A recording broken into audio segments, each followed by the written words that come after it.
Hi, I'm Anna McEwen, and this is The Epic Narrative. And now, my dad, Bob Switzer. Well. So David's watching basically where we left him. Anyways, he's basically watching a civil war play out in words and in insult and probably some activities that show how much they hate each other. And David's sitting there and he's, I as I said last week, I think he's sitting there and he's realizing I've not paid attention for a long time. And that happens to a lot of people, but I know it still happens to really good leaders, really good people who started something, people of vision. And I think sometimes it happens more so to people with vision than it does visionary leaders than it does with relational leaders.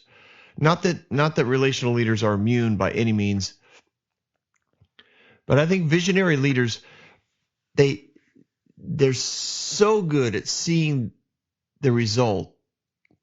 They're so good at describing where we're going and what it's going to look like, that they can become complacent in how to get there, and they become they naturally become less and less involved in the actual execution of the vision, and they become more and more of the verbal visionaries. Like they paint the picture and then they just kind of want everyone else to make it happen. And the only time they really get involved is when what's happening doesn't really fit what they envisioned. Anyways, I think in a lot of ways David had kind of fallen into that. I think David was both visionary and relational. I think he was gifted in all areas. He's an amazing leader. He is. But I think as he's watching this civil war of words happening in front of him, he's realizing this isn't going to end here. I've got a lot of work to do. And he's in the presence of God, I think, in these moments, and he's getting perspective on it all. And he's seeing hope, and he's seeing a path through this. And he knows he can do it. He knows the Lord's anointed him. He knows he's gaining confidence back again, I think, into his identity. And I also think in that identity, he's finding the strength to say, I'm gonna have to get back involved with my nation. I've relaxed too long. I've let other things happen. Not that he needs to micromanage things, and become involved in every minute detail of the kingdom, or to manipulate things like Saul did. He just has to set the standard. He has to lead from the front. He has to be a shepherd. And sometimes visionary leaders have trouble re-engaging with that because it seems like so much work. When a visionary leader looks out and he sees that that they're actually much further from the end result than they imagine, or it's taking way too long for it to get there, they're more likely. Visionary leaders are more likely to walk away. They're more likely to be like, it wasn't that great of a vision, or meh, the timing was wrong, or God wasn't in it. It's the grace is lifted, the timing's wrong. We'll try something else, because to do the work of reestablishing the vision of the people to join you becomes overwhelming. And David had to have seen that when he's looking at these elders that are just spewing vile things at one another. And he sees that his own personal relatives have no concept of what David is and who David is. I mean, he's been extending mercy and forgiveness for days now as people have come and pleaded with him. He's shown honor to those who have shown him loyalty. He's doing all the right things, and he's looking at the elders. And it says that, right? It says that the tribe of Judah was more forceful than the 10 tribes of Israel. It's crazy how intense this is. And David needs God's perspective, or he's going to become controlling. He's going to become manipulative. He's going to use his power and his authority to crush people. Remember, he still has at least 1,000 soldiers with him. I mean, he left with 600, and he had thousands and thousands of them in that village. And I don't know how many of them are making the actual trip with him to Jerusalem, but you know it's a pretty large contingency, because the military is aware that there's a possible continuation of rebellion. Joab and Abishai, they know. They've been commanders for a long time, and they know that David knows because David's had the experience. They're like, we can't just show up, just you. So you know that there are troops ready to crush everybody there. At just a glance from David to Joab. If he just looked at him and gave him a nod, Joab would have just started striking. Like, people would have been dead people. There would have been a lot of dead people. But David sits and he observes, and I believe he is observing from a place where he's in connection with the presence of God, and he's seeing the work that needs to be done, and he's engaging with the joy of heaven, which gives him the strength for the work that's ahead of him and the work that he knows that needs to be done. And after, in this crescendo of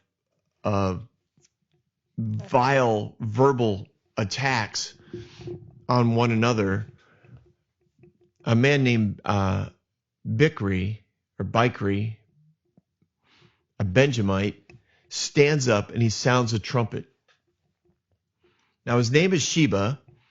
He's a son of Bichri, who is his father. Who basically, so this is as far as we know, this is a military leader and an elder from one of the 10 tribes of Israel, Benjamin. He blows this horn, and he gets everyone's attention. So in this crescendo of arguments and shouting and screaming and probably spitting and kicking of dust, which is like a sign of hatred and a wishing of the other person's death, it just goes on and on. So this guy grabs a trumpet, like he seizes the moment. Sheba, he seizes the moment, and he says, I've got this. This is it. I served under Saul. I know what this kingdom can be like. I can run this kingdom. We don't need David. David's whole thing of mercy and forgiveness, look at what it's gotten us. David's whole thing of worshiping God 24/7, what has it gotten us? It's gotten a civil war. It's divided his family, a royal civil war, and now it's divided the nation. He's like, we need to go back to the way things were. Under Saul, we were all united. Under Saul, everything was working for us. Well, of course it was, because you were in the tribe of Benjamin, and Saul gave all of the prime jobs and all of the vast majority of loot and bounty and whatever you want to call it from the spoils of victory. The majority of it went to the Benjamites. They of course Sheba thinks this is a great plan. So he blows a trumpet, which is that moment in any good argument, right? Somebody gets everyone's attention, and Sheba does that, and he yells out. He says, "We have no share in David, no part in Jesse's son. Every man to his tent, Israel." Now, what is he saying? He basically is giving Judah the verbal win. He's like, fine, you're right. We don't own David. He's not a part of our family. He's not part of our blood. So you can have him. We want no share of him. We want no part of him. We don't want him as our king. He's literally saying, we're going to start our own country. We're going to remove him. We're in civil war now with the other tribe, the southern two tribes of Israel and with King David. He tells all of the elders, which he was one, blows the trumpet. He basically says, guys, everyone to your tent. We're not taking this anymore. We're going to stand up for our rights. We have land, we have produce, we have markets, we have trade. We've got our own country if we want to. We are not going to submit to David. We are not bringing him back into Jerusalem. We are not going to escort him to the palace. We are not going to establish him. We are going to break our covenant again. Now, they had just reestablished their covenant like 3 weeks earlier. They had just asked forgiveness like 3 weeks earlier. They were the first ones to reach back out to David and say, listen, we'd like to bring you back as king. We followed Absalom, bad idea. We'd like you back. What's the worst that can happen? Remember, that was their kind of attitude. Like, how bad could it be? And David's already extended to them mercy and forgiveness and honor. He's shown them that he appreciates what they've done. He used them as motivation for Judah to get in line. And now they're the ones that are turning their back on David again. It says, so all the men of Israel deserted David and followed Sheba. But the men of Judah stayed by their king all the way from the Jordan to Jerusalem. So for miles, they walked with him. They brought him all the way back to Jerusalem. Pretty awesome, really. They stayed committed. They were the second ones to the party, but they stayed committed. Now, did they do it the right way? No, they shouldn't have attacked Israel. They caused a bigger rift than what was there. Or at least they exposed it, I guess, is probably the way David would observe it. He would have said, all right, so I know this is bad, and now they're in rebellion. Now they're going, they've gone back to their tents, they've gone back to their houses, they've gone back to their villages, and they're following Sheba. And Sheba is a military leader, which means it's gonna get ugly. If I want the 10 tribes of Israel to come back to the country and be, submissive to the government and fall into alignment with the principles of heaven, I'm gonna have to go back and get them. But through all of this, we don't hear anything from David. There's nothing recorded of David's interactions with Sheba, with Israel, with Judah. And his silence, I think, from my perspective, indicates that he sees a bigger, like he sees the deeper issue or the bigger picture, whichever one you want to say. He sees that what's happening, the rebellion that's happening, is circumstantial of the bitter root that's been there. He sees the rebellion not just this time, but he ties it, I'm sure, into the rebellion of Absalom. And he says the 10 tribes of Israel still think that somehow I view them as second tier citizens because they followed Saul. And when I took over as king in Hebron for 7 years, they continued to rebel against me, and they don't think I've ever really forgiven them. And what's happening here is not, as much as it looks like an act of violence, it's really an act of pain. It's an act of unforgiveness. It's an internal issue. So I think as Judah escorts David all the way to Jerusalem, David's got a lot on his heart. His perspective is shifting all the time, and as they come over the Mount of Olives and they're working their way down the same path that David had used probably 6 months earlier to run away, he's working his way down those hills. He sees the valley and then the two mountains, one of the city of David, right, the fortified city of David, and the other of Jerusalem, the beautiful city of God. And it wasn't destroyed. It wasn't burned to the ground.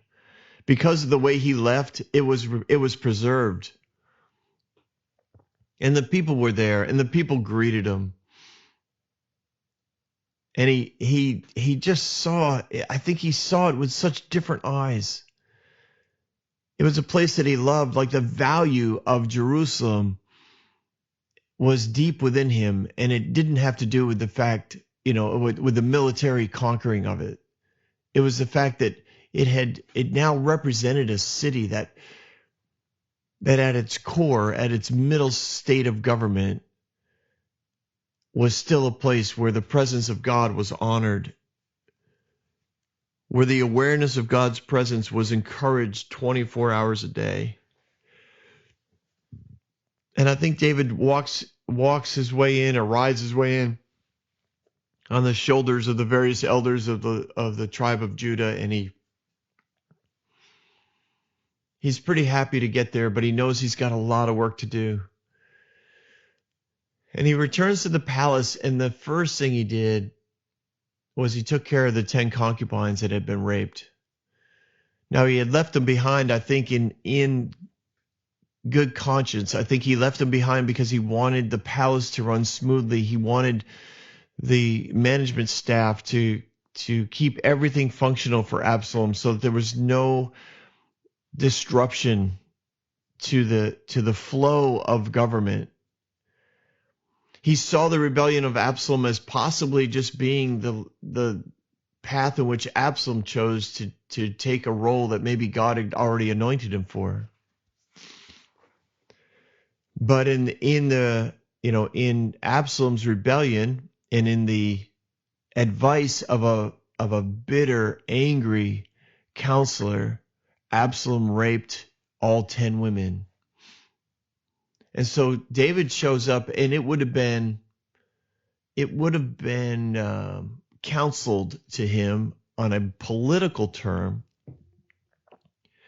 to sleep with the concubines and reestablish himself as the protector and lover of all of the contracts and agreements that those 10 concubines represented. But he didn't. He didn't take the political advice. He knew that their hearts had been broken. He knew that he had failed them as a king and as a protector. So he took them, when he got to the palace, he put them in a house, and he put them under guard, and he provided for them.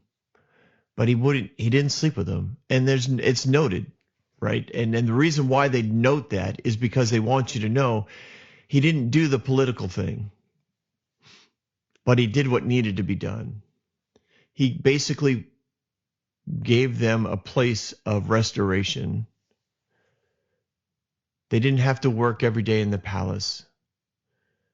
They didn't have to wonder if they were going to be called on for sexual activity with David.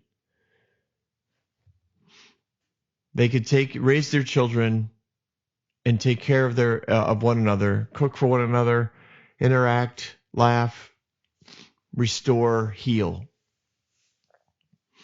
And he put them under guard 24 hours a day, so that in concept, I mean, I know technically somebody could attack the city, and they could be hurt again, but he was basically saying, I failed to protect you, but I'm going to make sure that you're guarded.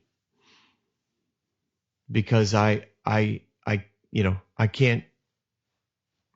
do it, and I'm humbling myself and putting guards over you. So it's an interesting little picture that he paints, and I have no idea what it's like to recover from a rape. I don't. I know I've spoken with those who have been raped, and I've heard the emotions, at least some of them, that they go through, and it's something that never leaves you. That part is really true. And in the case of several women that I've spoken to that had been raped by relatives, and they had fathers who knew about it or found out about it, yet continued to expose them to that relative, put them, in the same space as their relative, not for continued rape, but at least in the cases that I'm personally involved in or aware of, they didn't continue to get raped by that relative, but the father, continue to put them in the presence of that rapist, there was just this profound sense of a lack of protection from the father. And man, that pain just, I don't know how you get over it. I don't know if you ever get over it, because man, that goes deep. That's intense.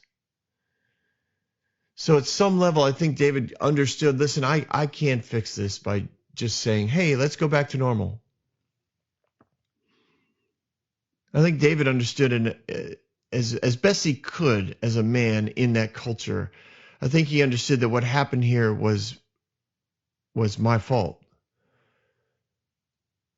And I don't think David had any clue how to emotionally help out these women. I don't think emotionally David was all that great at being, that sort of fatherly counselor, husband, sounding board to help process these concubines through what happened. So in his own way, David, I think, put them into housing, made sure that they're provided for the rest of their lives, and put guards around them to basically say, I'm sorry for not protecting you and giving you a place of safety. Not that David did it on purpose. I don't think he did. But looking back, David probably thinks, I should have known. I should have known. And there's a lot of things I'm sure David looked back and is thinking, I should have known. I should have known that Abishai wasn't available to me like he had been. I should have seen that Absalom was vying for power and political gain at the city gates every morning. I should have seen that when he went down to, 3 years later, when he went down to Hebron, that the party kept getting bigger and elders from all over the country were showing up. Like there's a lot of things that David should have seen that he didn't see because he wasn't paying attention to the details, because everything in his life was running pretty well. This is a sweet little spot in a very ugly story, because right after this,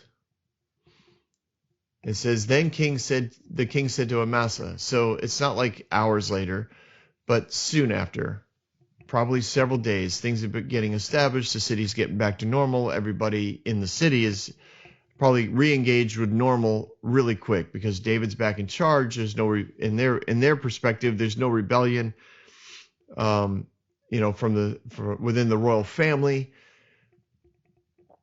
But we do have a rebellion in the northern 10 tribes. So the king says to Amasa, remember, Amasa is a nephew to Joab, if I remember correctly. And Joab used to be the commander-in-chief, not commander-in-chief, but the commanding general of all the armies. And David removed him and put Amasa there. Amasa had been the commanding general for Absalom's armies, and that included armies from Judah, men from Judah. So David sends Amasa. He calls him and he goes, I want you to go to Judah. I want you to summon the men of Judah to come with me within 3 days, and you be back here as well. So they plan on going after the rebel, Sheba. Now, Sheba doesn't have a role as king. He doesn't really have any power, except he has political momentum up north. I'm sure that it's not an all-inclusive, everybody just running into battle again. Remember, they just lost the battle to David under the leadership of Absalom. So all of these men have been running back to their homes and their villages, and now Sheba wants to do another rebellion against David. He's not probably getting the full response of the nation like Absalom did, because the elders are thinking the same thing. They're getting pushback from people like, what are you guys doing? You rebel against David, you follow Absalom, Absalom dies, you ask David to forgive you, he does, and now you rebel against him again. And the elders are trying to justify their behavior because, well, Judah was really mean to us and they called us bad names. And they think we're second rate because they're blood relatives of David. And the people are pushing back saying, who cares? What army do you have? What city are you working out of?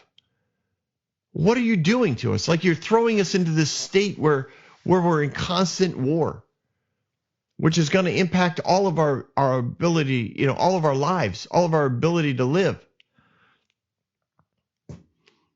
But when you're enraptured by your own pride, you think it doesn't matter. I'll eat dirt and drink dust before I, submit to David again. I'd rather be poor and destitute than ever make another dime in some trade deal that David wrote. It's ugly. It's ugly. I don't want you to miss that. Rebellion is ugly. It's filled with self-preservation, selfishness, arrogance, cockiness, conceit. Pride is just and bitterness. Oh, the bitter roots from previous regimes under Saul. Like, all these things are coming to the surface again. I should say again. It's a terrible thing when you haven't worked through forgiveness. But they're getting pushed back. It's not all that big. And David knows we need to take him out sooner than later, because it's not gonna end well for us. If we give him a lot of time, he'll eventually put together a pretty good rebellion, pretty good army, and then we'll have to, kill a bunch of our own relatives. I've already done that. I don't want to do it anymore. Listen, Amasa, you got 3 days. Go down, get the army from Judah, come back, meet me here. We're going after Sheba. So Amasa went down to get them, and Judah wasn't jumping at the chance to go back into battle, which is interesting because Amasa came from them. He was from the tribe of Judah. He's related to the family of David. He should have a place of respect and honor. He's now the commanding general of all the armies under David, and he shows up and starts making a call for soldiers, and he's not getting a whole lot of response. The elders are delaying him, probably saying, you know what? Yeah, that's we'll have a meeting. We'll get back to you, type of thing. So it took 3 days. Nobody's showing up. David's not getting any feedback from messengers or servants about how well the recruitment's going. David is part of this is kind of a test of Amasa to see what kind of leader he is, and David's getting basically he's seeing the evidence that maybe he's not that great of a leader. Maybe people don't respect him as much as that he thought he might. I'm not sure. Maybe David's also second guessing his insight into putting him in charge, but he knows that diplomatically it was the best move, because diplomatically it communicated mercy and forgiveness for everyone who served under Amasa, which meant all the elders and all the army men. So there should be some positive response. So the fact that Amasa is not tapping into this tells David that he's in a tight spot. So he goes to Abishai. Now remember, Abishai is Joab's brother. He doesn't go to Joab. He goes to Abishai and he says, all right, now listen, Sheba will do us more harm than Absalom did. So take your master's men and pursue him, or he will find fortified cities and escape from us. So he again sidelines Joab as the leader. He goes to Abishai, who is clearly also a leader and has always been at Joab's side, but publicly he's letting people know Joab is not my guy right now. Joab has gone off the rails one too many times. I need peace. I need mercy. I need forgiveness. Joab seems to miss that element sometimes. And I need a commander who understands what I'm trying to say. When I say don't kill somebody, I expect them not to kill somebody. So Abishai, he says, take your master's men. So in basically that same paragraph, he says, so Joab's men and the Kerethites and the Pelatites and the mighty warriors, they all went out under the command of Abishai. So Joab's men are there.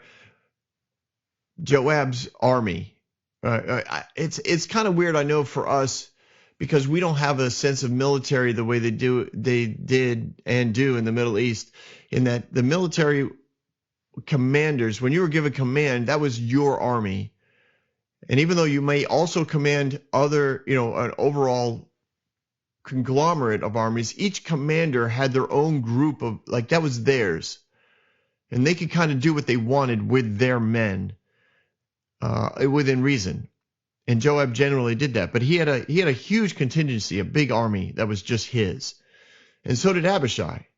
And then there were the 30 mighty men, which probably all had their own level of command, where they had soldiers that were under their command that they could call on at any time and say, let's go do a raid, let's go do a battle, let's take on this person. So Abishai takes Joab's men, he takes his own men, he takes the mighty warriors, and they all went out under him. They marched out of Jerusalem in pursuit of Sheba. So they're headed north. They're getting feedback as to where he's setting up shop. Sheba, of course, gets information. Hey, David's coming after me. It's been maybe less than a week at this point. He hasn't had a ton of time, so he's looking for a fortified city to at least hold up in. Even if the rest of the 10 tribes of Israel are just going to sit back and observe and see who wins this battle, he at least wants to survive as long as he can. Even if he survives long enough to work out and negotiate some form of influence in the government of David. So he's looking for a place, either for the place, for the tribe of Benjamin, or for all 10 tribes. He's looking for those that have supported him to also have a place of influence. Some of this rebellion is as all rebellion is. Sorry, I'm stuttering again. Some of this rebellion, as always, is about power and authority, and giving yourself some level of what you would consider respect and honor that you deserve.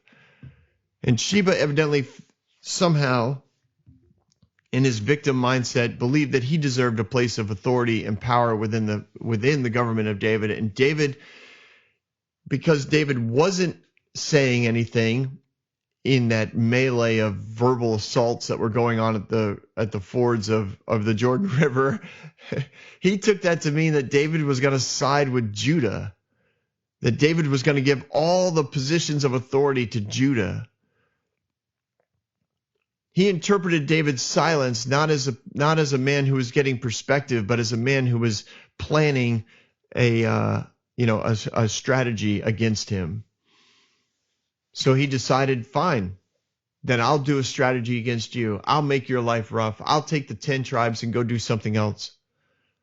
I'll make you bend to our desire to be a part of your government. Because that was why they went to David first. They went to David because they were like, you know what? We were wrong to rebel against you, and we ask you to forgive us. We want you back as king.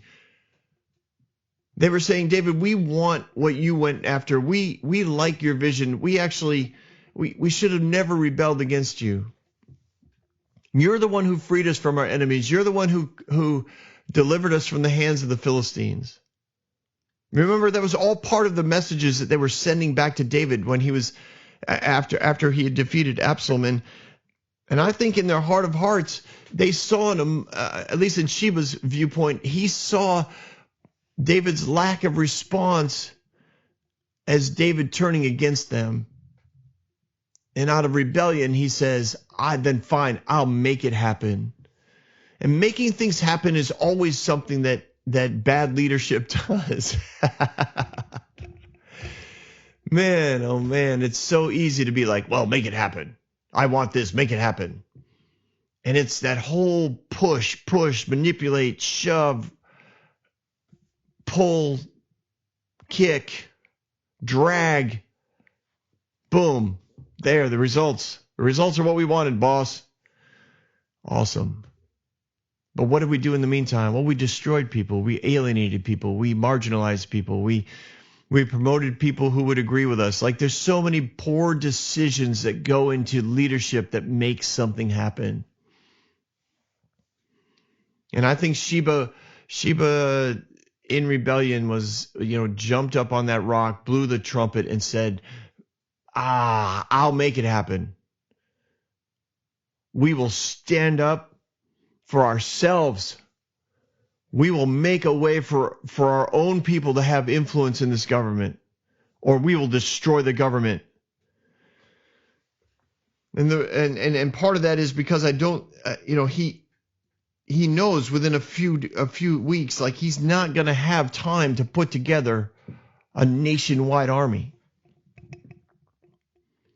But he's going to have time enough to put something together to maybe force David to come to the table, to negotiate something politically. So all these men are marching out of Jerusalem. They're pursuing Sheba. Sheba's starting to put his little band of brothers together. I mean, I'm guessing it's probably about 1,000 men or so. I don't know if they actually give us a number. I'm scanning down the verses. No, I don't see a number. So Abishai's leading everybody. And while they were at this great rock of Gibeon, Amasa shows up. And he shows up with some army guys. His men were there. I don't know how many, but it took him more than 3 days to get him. I don't know. Maybe he's just not a good recruiter. Whether he was prideful and decided I don't have enough. 3 days isn't enough time.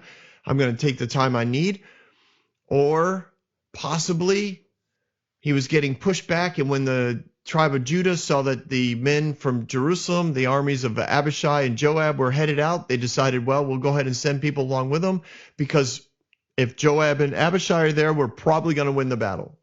They didn't have confidence in Amasa. One way or the other, the confidence in Amasa is what was lacking. So he shows up, and Joab decides to greet him. Now, these verses, I'll read them, but just remember, this doesn't happen flippantly. This is a pattern in Joab's thought processes. It says that Joab was wearing his military tunic, and strapped over it at his waist was a belt with a dagger in its sheath. As he stepped forward, it dropped out of its sheath. Now, that's not a magical phrase. He pulls it out. He pulls out the dagger as he's coming closer to Amasa to greet him. So just keep in mind that it's not like Amasa snuck up on him, or they were all riding in a nice column of several thousand men, and Amasa just kind of showed up. They were says that they were at the Great Rock, so they were camping out. They were setting up shop. They were having meetings, military meetings, strategy meetings, sending out messengers to find out where Sheba is headed, where he might be going. They're talking about possibilities of different fortified cities that they're aware of, and where he might be hiding out, all that kind of stuff. And word comes that Amasa is showing up with some more men. So Amasa's coming. Theoretically, positionally, Amasa is the commanding general. He should be involved in all of this conversation. And Joab is basically decided, I'm not having nothing to do with this guy. There's no way that I'm following him. I understand. He probably knows in his heart, in his military heart, he knows why David did what he did. He knows that David doesn't trust him, and he knows why David doesn't trust him, and he's not sorry for it. He's like, yeah, well, I did the right thing. I did the thing that David wasn't willing to do. I didn't trust David to kill Absalom, and it just would have been continued royal civil war for the rest of my life, and I wasn't going to put up with it. And this guy does not have my respect. He does not have any ounce of honor from me. He doesn't deserve the command that David gave him. He didn't deserve the command that Absalom gave him. So no, I'm not putting up with it. He walks out to greet him.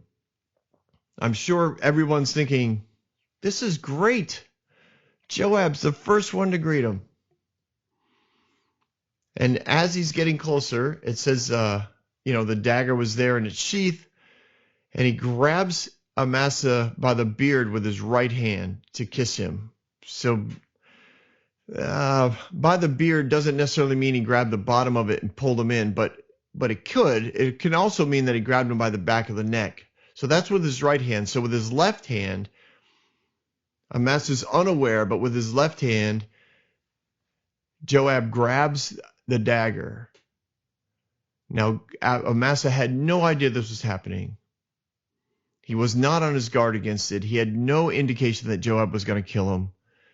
And it said that Joab plunges it into his belly and spills out his intestines. So much like any great military dude, like he knew how to use this thing, and it wasn't going to be an option of an injury. He was going to make sure that this guy was dead. So when he stabs him off to the side, probably, let's see, crosses over. He's got his left hand, so he stabs Amasa on the left side and slices him all the way across the belly, because it says that his intestines spilled out on the ground without being stabbed again. So it was all one motion. There was no option like stab you. Now Amasa staggers back, and now there's a little bit of a struggle. There was no struggle. This was probably one of the first like Judas kisses, like the kiss of Judas, like the kiss of death.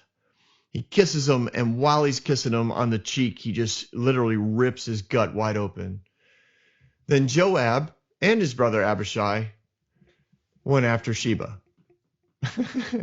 I mean, it's just that it's as much as it was a dramatic thing, as far as Abishai, like you kind of picture Abishai, who is technically in charge of this group of men that are standing around.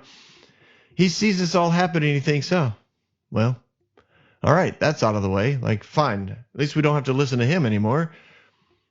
He didn't deserve the job anyways. He's never been in battle with us. He doesn't understand our codes. He doesn't understand our military tactics. He's never protected my life. I don't even know if forget it. Yeah, fine. Joab kills him. He's like, oh, all right, good. Makes my life easier. And one of Joab's men, so one of the guards of Joab, which would have been a tight group of trusted warriors, he stands beside this man who's lying on the ground, whose guts are now fully exposed to the world. He says, "Whoever favors Joab and whoever is for David, let him follow Joab." Now Amasa, it says, lies there wallowing in his blood in the middle of the road. And all the men that saw, all the troops that came with him, stopped. So when Joab's men realized, wait, everyone's stopping at Amasa, like they're not moving. They're not going to step over him. Does that make sense? So all this happens while they're all hanging out at the rock. There's like a pathway. Abishai sees what his brother does, and he basically says to his men, all right, mount up, let's go. Like we know where Sheba is. We don't have to deal with Amasa and bring him up to speed. Let's go. So they all mount up and they're leaving. So some of Joab's men look at this group of men that Amasa brought with him, and they say, hey, if you're for Joab, if you're for David, then follow Joab. Like your general's right here, lying here in the middle of the street with his guts hanging out all over the ground. Just ignore him and follow Joab. And the men won't cross. They won't step over the body.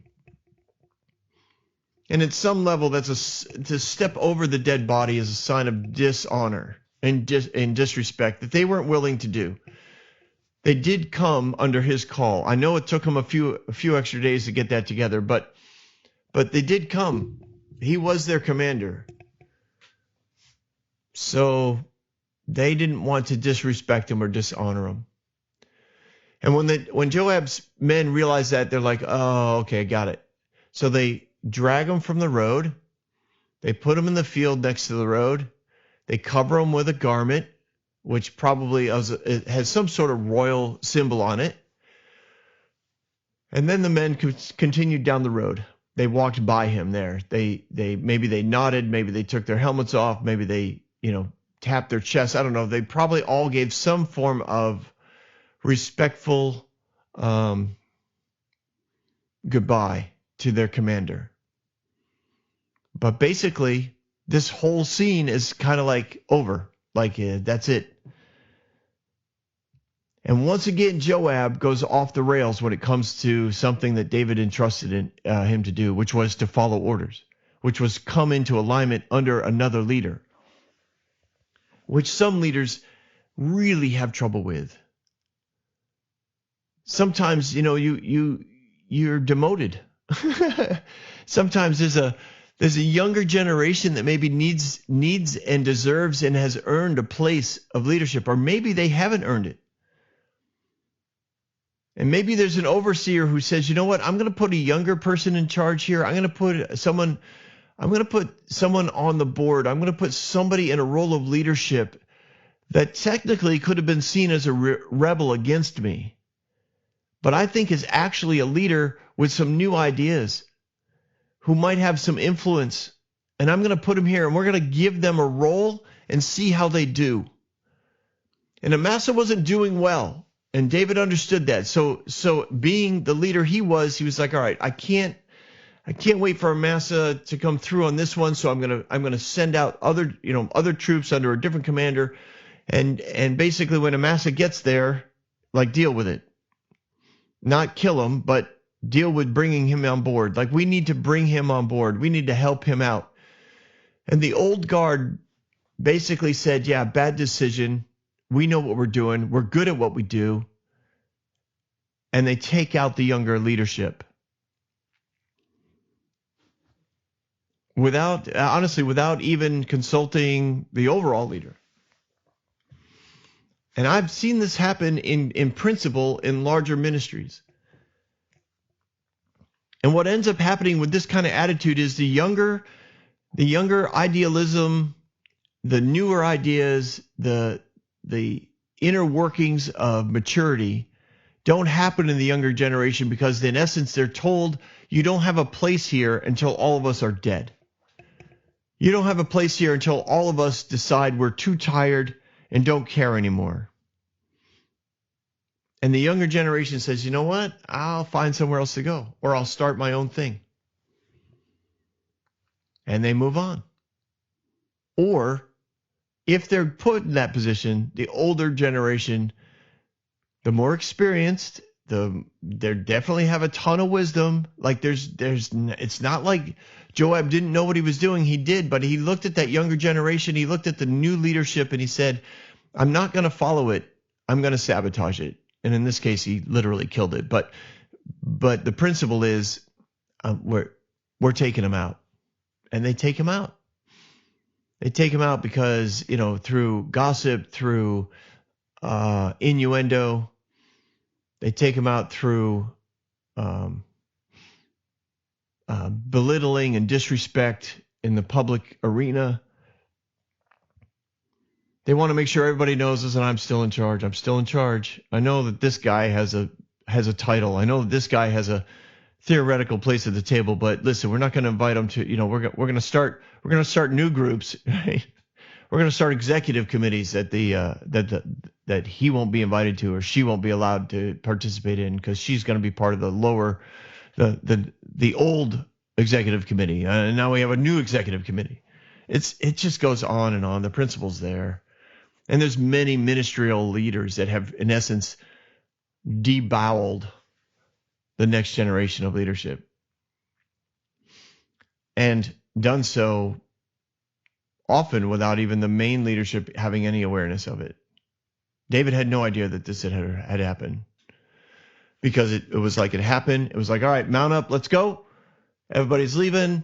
Some of Joab's men are like, what's holding you guys up? I thought you were loyal to David. And they're like, well, we are, but our commander's right there. And we're not going to dishonor him by stepping over him. They're like, oh, all right. So they take him off to the side. They cover him up with a nice blanket. And then the men are like, yep, all right. Well, we are part of David. So here we go. And off they go. And Sheba passed through all the tribes of Israel to this place called Abel Beth Maachah. I don't know if that's how you say it. It just sounded fun to roll that off my tongue. Through the entire region of the Becherites, who gathered together to follow him. Now, why were they called Becherites? Because that was the name of his father. Sheba was the son of Bachrai. So these are Becherites. So he's literally putting together his own tribe. Or his own group of people that are following him. These are people that probably along with him think they deserve a place of respect and honor in the government of David, and they're going to force David to negotiate and politically give them a place of authority in the northern tribes so David will have to deal with them. And basically they'll become the middleman and become rich through it. Because that's the way it was under Saul. And that's the way it always should be. Blah, blah, blah. So the Becherites go to this town called Abel Beth Maachah. And they built they all gathered in. They closed the gate. And all the troops with Joab. Oh, wait, what happened to Abishai? Oh, well, you see, everybody knows Abishai isn't actually running the show. Joab's running the show. So Joab comes and they besiege Sheba at Abel Beth Maachah. And they built a siege ramp up to the city. And they start battering the city walls. They're gonna just beat the tar out of it until the wall comes down. I'm guessing there's some sort of this isn't a futile idea. This is something that's been done before. There's a weak spot in the wall, a thin spot in the wall. That's the battering ramp, right? Basically, what it means is they build an armored cart that allows them to stand at the city gate or at a thin spot in the wall and just constantly slam either a battering ram against it, or they'd swing rocks at it over and over again until they beat down the wall. But other than that, no one's getting out, and the only way out is through them. So they're there. Like it's a real bad situation for the city. And while they were battering the walls to bring it down, they get a message from a wise woman. Now, what that means is she was probably not allowed to have the office of an elder, but she was one of those ancients. She was one of those highly respected ancient people of the city. Everyone did what she was told. She was like mama of the city. And even though you might be an elder, if mama said no, you didn't vote for it, because she knew. She sends out a message. She says, tell Joab to come here and I want to talk to him. And the crazy thing is, he went toward her.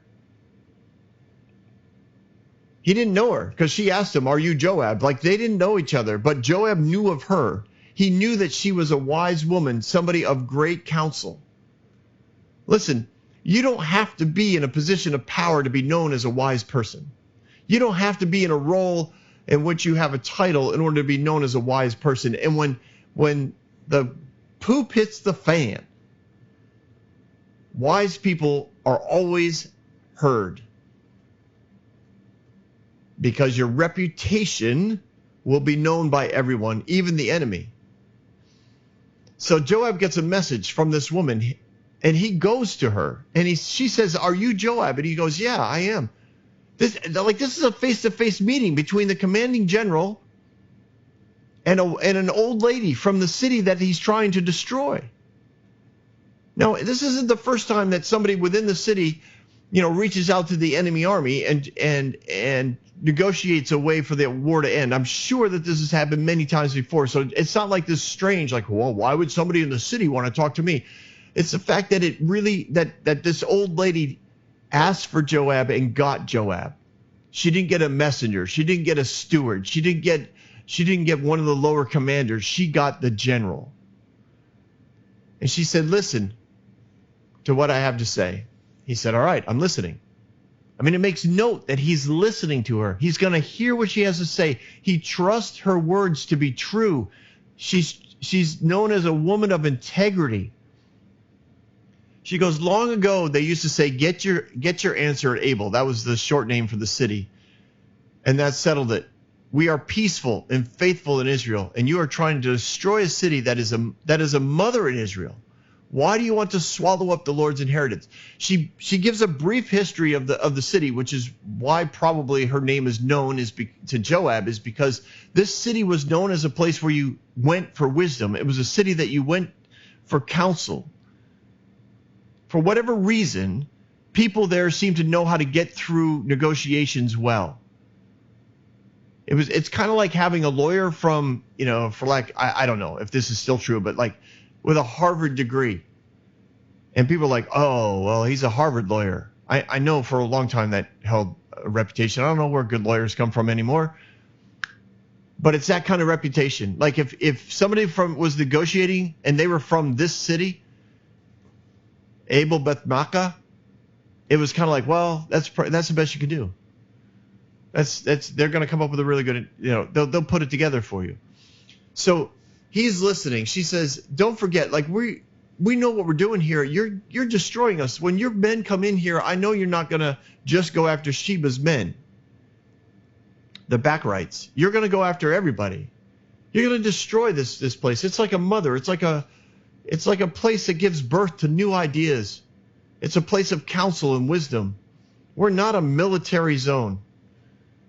Yes, we have a fortified city because we're smart, but you, come on, what's going on?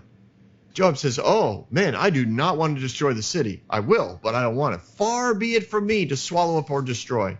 That is not the case. There's a man named Sheba, son of Bachri, from the hill country of Ephraim. He has lifted up his hand against the king, against David. Hand over that one man, we'll walk away. The woman said to Joab, we'll throw his head to you from the wall. How awesome is that? Man, this is just awesome. You just picture this sweet little lady from the Middle East, she just hunched down a little bit. She's got maybe a cane, a nice burqa. I don't know if her face is totally covered, but she's wearing a nice robe. They have a little meeting. She reminds him of the history. She's got that sweet little old lady cadence to her voice. Oh, now Joab, why do you want to come and wipe out our city? We are a city that's known for counsel, for wisdom, for love. It used to be said back in my day that if you want wisdom, come to get your answer from Abel. And then it was settled. Like, that is just who we are. Why do you want to kill us? He's like, I don't want to kill you. I'm here for one guy, literally. You give me Sheba, son of Bachri, who's from Ephraim, like, I'll make it real specific for you. There'll be no doubt in your mind. And she says, all right. Like, I kind of picture her smiling, saying, that's it? I'll throw his head from the wall. Well, this will not be a problem, which tells me Sheba didn't have enough men to fill the city. He had a rebellious group of men, probably less than 500 people.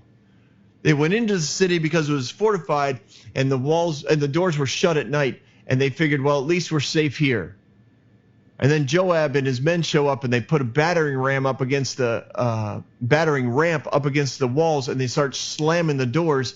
And the people in the city are like, what just happened? And this wise woman sends out a message, tell Joab I want to see him. And Joab's like, oh, I'll talk to her. She might be able to give me some answers. And she's like, who are you? I'm Joab. Well, listen to me. I will listen to you. I need what, why are you trying to destroy us? I need this guy. That's all I need. You'll have him. And the woman went in to all the people with wise advice. Her wise advice. Yeah, what was that? Cut off Sheba's head, throw it over the wall. Everything, all these guys will go away. And that's what they did. I mean, I kind of picture Sheba like hanging out at some saloon. I know it's my American mindset, right? But some sort of pub. He's there with his, 5 or 6 friends who are kind of leading this rebellion. They're like, what are we going to do? How are we going to take Joab? Well, let's see. We could sneak up on the walls. Let's, do we have a way of starting this thing on fire? Is there a way we could kill him? I mean, they're looking at this huge army. There's just a few of them, really. They're vastly outnumbered. We need to get some guys on our side. Yeah, we need to find some rebels here. And in walks this group of men. And all, the Sheba and his cohorts are like, oh. And they look at him and they're like, Sheba? Yes? Come with us. And that's all it took. They cut off his head. They probably, threw him on the ground, told him to kneel, tied his hands behind his back, chopped it off, and they threw it over the wall. Joab sees it. He sounds his trumpet. His men all went home. Like they didn't even march back to Jerusalem.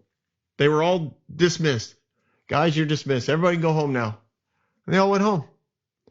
And Joab went back to the king in Jerusalem. Problem solved.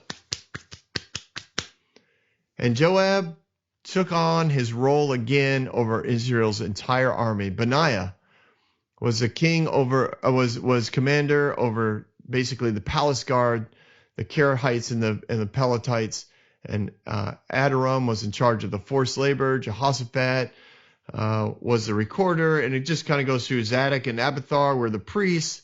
Ira the Jairite was David's personal priest, which is interesting. There was 2 priests for basically the nation, and then David had like his personal chaplain that he would consult with. It was probably like a counselor, a religious counselor. I know this went for like an hour. I don't mind that really, but I know, man, it's just, there's a lot here about leadership and about rebellion and about pride. There's a lot here about what it means. Remember, all of this started because David's victory. Just think, so many times we get a victory and we think, yes, the enemy's rebellion's been crushed, and then your life gets super complicated. Glory. Just know that sometimes that happens. And David's doing all the right things, showing love and honor, forgiveness, respect. And yet his life is very complicated because of choices he made, because of pride on his part that opened up other people to negative impacts from the enemy. And the enemy's been making inroads into the nation of Israel for years now. And I think that's why David wasn't saying anything. He looked at it and he said, I know why this is happening. It's not that God is sending forth his judgment. It's that I just haven't been paying attention. I let the enemy in. I kept thinking, we're good enough. We're doing good enough. Things are going good. Things are going good. So pay attention out there. Pay attention. Be alert. The world needs more alerts. That's an old saying. You can have that one. Use it anytime. And I'll see you again next week on The Epic Narrative.